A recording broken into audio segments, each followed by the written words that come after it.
నమస్కారం కిరణ్ టీవీ ప్రేక్షకులకి స్వాగతం. ప్రస్తుతం మనతో పాటు ఉన్నారు ప్రముఖ ఆధ్యాత్మికవేత్త, జ్యోతిష పండితులు, అమ్మవారి ఉపాసకులు బ్రహ్మశ్రీ నానాజీ పట్నాయక్ గారు. వారితో మాట్లాడదాం. నమస్తే గురుగారు. శ్రీమాత్రే నమః.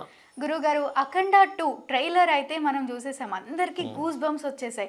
సనాతన ధర్మం మీద తీసిన షో ప్రతి ఒక్కటి కూడా ఇప్పటి వరకు ఫెయిల్ అయిన మూవీ అయితే లేదు. మరి బాలయ్య అంటే విపరీతమైన ఫ్యాన్స్ అయితే చూస్తాము. మరి మీరు అఖండ 2 ప్రీమియర్ షో కూడా చూసి వచ్చారు. మరి అఖండ 2 ఎలా ఉంది, రివ్యూ మీ ద్వారా తెలుసుకుందామని వెయిట్ చేస్తున్నాము. అందుకే మిమ్మల్ని మా స్టూడియోకి ఇవాళ పిలిపించాము. సో ప్రేక్షకుల కోసం అఖండ 2 ఎలా ఉందో మీ మాటల ద్వారా చెప్పండి. తప్పకుండా అండి. ఫస్ట్ ఆఫ్ ఆల్ ఏంటంటే ఆస్ట్రాలజర్స్ ప్రిడిక్షన్స్ చెప్తారు, కానీ ఫస్ట్ టైం డైరెక్టర్ గారు ఒక ప్రిడిక్షన్ ఇచ్చారు ఆ సినిమా ద్వారా. ఆ సినిమాలో బయోవార్ అనేటువంటిది ఒకటి ఉంటుంది.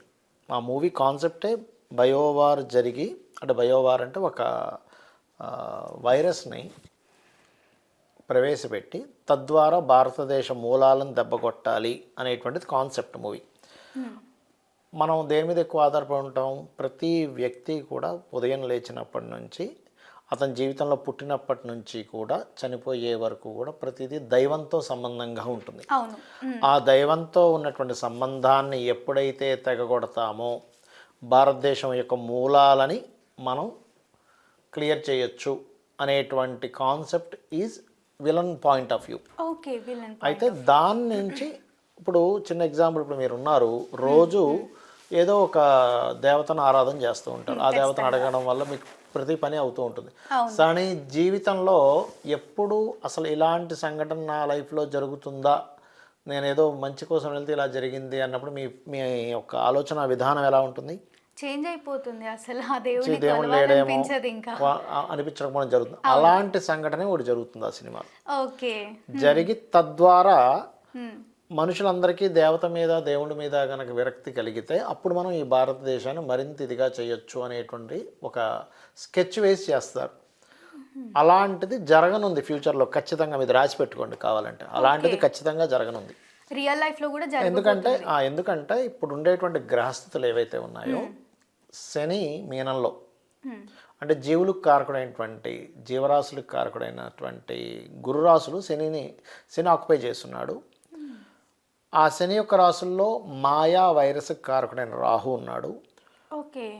మిథునం అంటే ఈ ప్రజల్ని, వాయువుని సంబంధించినటువంటిది మిథున రాశిలో గురువు ఉన్నాడు.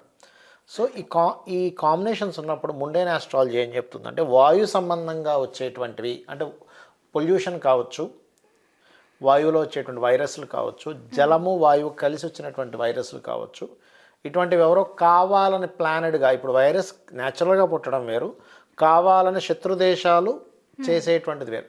అలాంటిది ఒకటి రాబోతుంది అనేటువంటిది గోచారము చెప్తుంది, ఈ మూవీ కూడా చెప్తుంది. అయితే అటువంటివి వచ్చినప్పుడు మనందరికీ కూడా కలిగేది ఏమిటి? అది కూడా ఎలాంటిది? గంగా నదిలోకి వెళ్ళి అక్కడ స్నానం చేద్దామని వెళ్ళినప్పుడు జరిగినప్పుడు మరి మన మీద ఇంపాక్ట్ ఇంకా ఎక్కువగా ఉంటుంది. ఏమిటి, నేను గంగా నదిలో వెళ్ళి స్నానం చేద్దామని కుంభమేళా కానీ వెళ్తే అక్కడేమో ఇలాంటి సంఘటన జరిగింది. సో ఇలాంటి సంఘటన జరిగినప్పుడు అసలు దేవత ఏముంది? ఇప్పుడు శివుడి జటాజూట నుంచి వచ్చినటువంటిది గంగ. అలాంటప్పుడు నాకు మంచి జరగాలని చెడు జరిగిందండి. చెడు జరిగినప్పుడు నేను ఎందుకు వెళ్ళాలి? అంతదాకెందుకు? మనం ఒక ఆలయానికి వెళ్తుంటే పెద్దగా రిజల్ట్ ఇంకో దగ్గరికి వెళ్తే బాగుంటుందంటే అది వదిలేస్తున్నాం. ఇక్కడ ఉన్నది ఆ ఈశ్వరుడు, అక్కడ ఉన్నది ఆ ఈశ్వరుడు అనేటువంటి దాన్ని మనం మర్చిపోతున్నాం. అలాగా దాన్ని పాయింట్గా తీసుకొని నడిచినటువంటి మూవీ. సనాతన ధర్మం గురించి సినిమాలు వస్తున్నప్పుడు దాన్ని ప్రజెంట్ చేసేటప్పుడు నార్మల్గా చెప్తే ఎంత ఎక్కుతుంది? కేవలం ఏదో నేను సనాతన ధర్మం మీద మూవీ తీసేసి చూసేటట్టు అందరూ చూడరు. ఎందుకంటే చేసేవాళ్ళు చేయగలగాలి, దాన్ని నటించేవాడు సరైన పర్సన్ అయి ఉండాలి, దానికి సరైన మ్యూజిక్, తమన్ లాంటి మంచి మ్యూజిక్ ఉండాలి, దాన్ని అంటే ఓన్ చేసుకొని సినిమా తీయగలగాలి. బోయపాటి గారు ఓన్ చేసుకొని సినిమా తీశారు. ఎలా చెప్పగలను ఓన్ చేసుకొని తీశారు అంటే, ఫస్ట్ ఆఫ్ ఆల్ ఆ మూవీలో చూసినట్లయితే ఒక ఫ్యామిలీ మొత్తం వెళ్ళడానికి మనం ఒక చిన్న సీన్ చేయాలంటేనే మామూలు విషయం కాదండి. అది ఫ్యామిలీ మొత్తం ఎక్కడా కూడా వల్గారిటీ లేకుండా అందరూ చిన్నపిల్లలతో సహా వెళ్ళేటువంటి సీన్ అక్కడ ఆ మూవీ ఆ రకంగా డిజైన్ చేయగలిగింది. అలాగే ప్రతి సీన్లో ఉండేటువంటి ప్రతి క్యారెక్టర్ రికగ్నేషన్ అంటారు, క్యారెక్టర్ రికగ్నేషన్ ఉంటుంది సినిమా డైరెక్షన్లో. అంటే ప్రతి క్యారెక్టర్ మనం గుర్తుపెట్టుకునేలాగా అది చాలా ముఖ్యం. అంటే మనం సినిమా బాగుందని ఎప్పుడు చెప్తామంటే సినిమా నుంచి బయటకు వచ్చిన తర్వాత కూడా మనకు ఆ వైబ్ ఉండగలగాలి, అవును. ఆ క్యారెక్టర్ గుర్తుండగలగాలి, ఒక 2-3 డేస్ వరకు అదే వైబ్ ఆ వైబ్ ఉండగలగాలి. ఆ వైబ్ ఉంది. అయితే అఖండ 1తో పోల్చుకుంటే 1 ఈజ్ డిఫరెంట్. అసలు ఆ వైబ్ మనం ఎన్నిసార్లు చూసినా సరే అది ఇప్పటికీ పోదు. 2 సంవత్సరాలు అయిపోయింది అనుకుంటా ఆ మూవీ వచ్చి. 2 ఇయర్స్ అయిన తర్వాత కూడా మనకి ఇంకా ఆ మూవీ ఎఫెక్ట్ ఉందంటే అది ఇంకా అద్భుతం చెప్పాలంటే. బట్ దీంట్లో ఇది ఉంది. అయితే ఇందులో చాలామంది ఇప్పుడు నేను సినిమా చూసి వచ్చిన తర్వాత కూడా మరీ ఓవర్గా చేశారు అంటున్నారు కొంతమంది. ఇప్పుడు నేనేమంటానంటే అదే బాలకృష్ణని మీరు ఒక్కడితో ఫైట్ చేసింది చూపిస్తే అఖండాలో ఎవరైనా చూస్తారా? లేదు, చూపించారు. అర్జునుడు గొప్పవాడని ఎక్కడంటాం మనం? అర్జునుడు కేవలం 1 గంటలో 1,00,000 మందిని ఒకటేసారి హతమార్చేశాడు బాణాలతో. కృష్ణుడు అమ్మో ఏమిటండి కృష్ణుడు గొప్పవాడని ఎక్కడ మీకు కనబడుతూ ఉంటుంది? విశ్వరూప సందర్శనం వల్ల చిటికిన వేలతో గోవర్ధనగిరిని ఎక్కినందుకు. భీముడు హరవీర భయంకరమైనటువంటి ముష్టి యుద్ధం చేశాడండి మహాభారతంలో. అంటే ఏంటి? ఏనుగులు తొండం పట్టుకొని తిప్పేసి పడేశాడు కొన్ని వందల ఏనుగుల్ని. అంటే అతని శక్తి చూపించినప్పుడే కదా. అవును. అవునా కదా? ఒక ఎమ్మెల్యేని ఎంపీని ఎంచుకున్నప్పుడు ఆయన ఇంత ధైర్యంగా మాట్లాడతాడు, ఇంత ఎనర్జెటిక్గా మాట్లాడతాడని అది అలా ఉంటేనే కదండి మనం లీడర్ అంటున్నాం.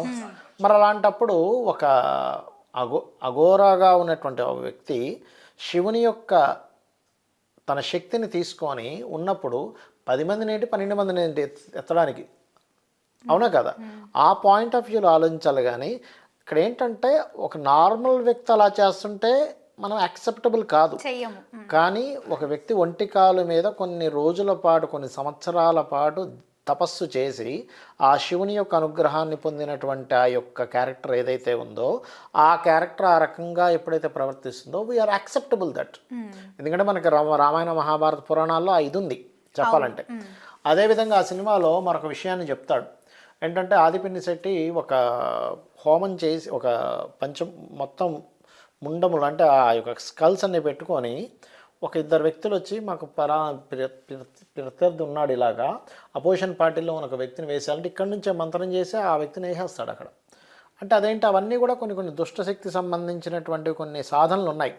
అలాంటివి ఉన్నాయని కూడా నన్ను చాలామంది అడిగారు ఆ సినిమా చూసిన తర్వాత. ఉన్నాయండి, కాకపోతే ఇప్పుడు చేసే వాళ్ళ సంఖ్య లేదు. బట్ అలాంటివి కూడా ఉన్నటువంటిది మన భారతదేశం. అలాంటి దాన్ని కూడా తిప్పికొట్టేటువంటిది ఎక్కడ ఉంటుంది అని చెప్పడం అంటే నువ్వు దైవశక్తిని కనుక నమ్ముకొని ఉన్నట్లయితే నీ దాన్ని కూడా నువ్వు తిప్పికొట్టగలవు. అలా ఏంటంటే మన సనాతన ధర్మం గురించి పూర్తిగా ఆ యొక్క విషయాన్ని చెప్పినటువంటిది ఏదైతే ఉందో అఖండ మూవీ. అంటే సనాతన ధర్మం అంటే ఏమిటి? ఎంతసేపు ఏదో నేను పలానా చేసేసాను దేవుడు నాకు ఇవ్వలేదు కాబట్టి దేవుడు కాదు, ఇచ్చాడు కాబట్టి దేవుడు అనుకోవడం కాకుండా నువ్వు పుట్టిందే ఏ యొక్క ఎనర్జీ వల్ల నువ్వు నీ జన్మనెత్తావు ఆ ఎనర్జీ నీతోనే ఉంటుంది. ఆ యొక్క ఎనర్జీ వల్లే ఈ విశ్వం మొత్తం నడుస్తుంది. ఆ యొక్క ఎనర్జీని నీ యొక్క సొంతం చేసుకోవడం ఎలాగా, సాధనా మార్గం ఎలాగా అనేటువంటి విషయాల్ని చెప్తున్నటువంటిది అఖండ మూవీ. ఓకే, బాలయ్య బాబు గారి యాక్టింగ్ ఎలా ఉంది గురువు గారు ఈ మూవీలో? ఇవాళ కొత్తగా బాలయ్య బాబు రాలేదు ఇండస్ట్రీకి. ఎందుకంటే కొంతమంది కొన్ని వాటి కోసం పుడతారు. ఇప్పుడు ఎన్టీ రామారావు గారు, సీనియర్ ఎన్టీ రామారావు గారు కృష్ణుడి వేషం కోసం పుట్టారు. అలాగే ఈయన అఖండ చేయడం కోసం పుట్టాడేమో అనిపించింది నాకైతే. మిగతా సినిమాలను నేనేం బాలయ్య బాబు ఫ్యాన్ని కాదు. వేరే యాక్టర్స్ అయితే సెట్ అయ్యేవాళ్ళు కాదా ఈ మూవీలో? కాదండి. ఎందుకంటే ఒక విషయం చెప్తా చూడండి. ఇప్పుడు కొన్ని మూవీస్ కొంతమంది కోసమే డిజైన్ చేయబడినట్టుగా ఉంటాయి. ఇప్పుడు మీరు చూడండి, ఈ సినిమా అని పోనీ ఇంకొక వేరే ఎవరితోనే ఊహించుకోండి చూద్దాం. ఎందుకు అవ్వదు అంటే ఆ ఎనర్జీని మనం వేరే వాళ్ళు చేస్తుంటే కామెడీగా అనిపిస్తుంది. అవును, కామెడీగా అనిపిస్తుంది. వేరే ఇంకెవరైనా చేశారు అదే సినిమాని ఏంట్రా ఓవర్ చేస్తాడు, కానీ ఇక్కడ మాత్రం మనం యాక్సెప్టబుల్గా అనిపిస్తుంది. అక్కడ మన మైండ్ యాక్సెప్ట్ చేయాలి అంటే ఆ పర్సన్ సరైన పర్సన్ అయి ఉండాలి. కాబట్టి ఈ సినిమాలో కామెడీ ఉంది అండ్ యాక్షన్ ఉంది. ఓకే, అదేవిధంగా ఈ మూవీలో మనం నేర్చుకోవాల్సింది చాలా ఉంది. సనాతన ధర్మం గురించి గొప్పతనం ఉంది. సో అందరూ చూడదగ్గ సినిమా. తప్పకుండా గురుగారు, మీరు రేటింగ్ ఎంత ఇస్తారు ఈ మూవీకి? 10/10 ఊహించుకోవచ్చా? 10కి 9 ఇస్తానండి. ఎందుకంటే 10కి 10 ఇస్తే అఖండ 1 వేస్ట్ అయిపోతుంది. ఓకే, తప్పకుండా గురుగారు. Thank you. శ్రీమాత్రేను. చూసారు కదా, మా వీడియో తప్పకుండా మీకు నచ్చిందని అనుకుంటున్నాను. అలా అయితే లైక్ చేయండి, షేర్ చేయండి. మరిన్ని ఇలాంటి ఇంట్రెస్టింగ్ వీడియోస్ కోసం మా ఛానల్ని తప్పకుండా సబ్స్క్రైబ్ చేసుకోండి.